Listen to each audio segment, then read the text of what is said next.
Le CAC 40 clôture finalement dans le vert. Ce lundi, la Bourse de Paris enregistre une hausse de 0,51% pour s'établir à 6603 points. Les investisseurs ont su rester optimistes malgré le changement de ton la semaine dernière de la Réserve fédérale qui envisage désormais de relever ses taux directeurs en 2023, voire plus tôt.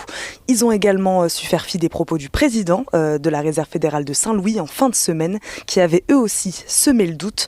James Bullard avait en effet déclaré vendredi prévoir une première hausse des taux dès l'année prochaine pour contenir une inflation plus élevée qu'attendue et selon lui plus durable.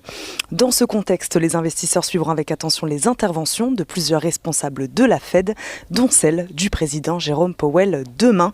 Jérôme Powell sera auditionné par une sous-commission de la Chambre des représentants sur le plan d'aide d'urgence pandémique ainsi que sur le programme d'achat d'actifs.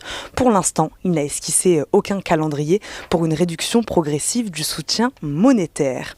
Il faudra aussi attendre la fin de semaine pour prendre la mesure de l'inflation de mai aux États-Unis avec la publication de l'indice PCE. Côté européen, les marchés ont également suivi de près l'intervention de la présidente de la Banque centrale européenne, Christine Lagarde, ce lundi.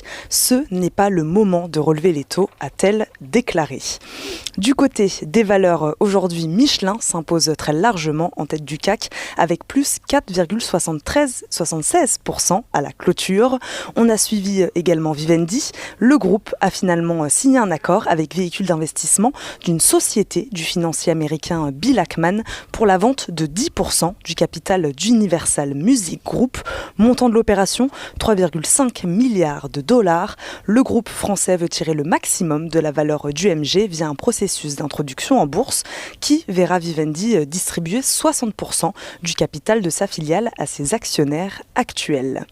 Air Liquide fait partie des fortes hausses de la journée après la signature d'un protocole d'accord avec Airbus et le groupe ADP dans le but de préparer l'arrivée de l'hydrogène dans les aéroports en 2035.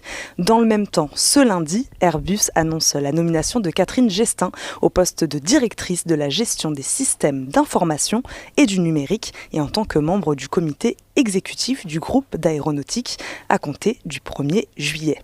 Gouvernance toujours, établissement Peugeot Frères, la holding de tête du groupe Peugeot, a elle aussi annoncé ce lundi que son PDG, Jean-Philippe Peugeot, deviendrait président non exécutif après la décision de dissocier les fonctions de président et de directeur général.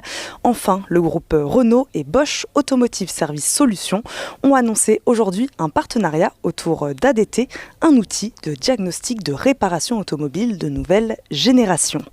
Au programme, demain, je vous le disais, on attend l'audience de Jérôme Powell.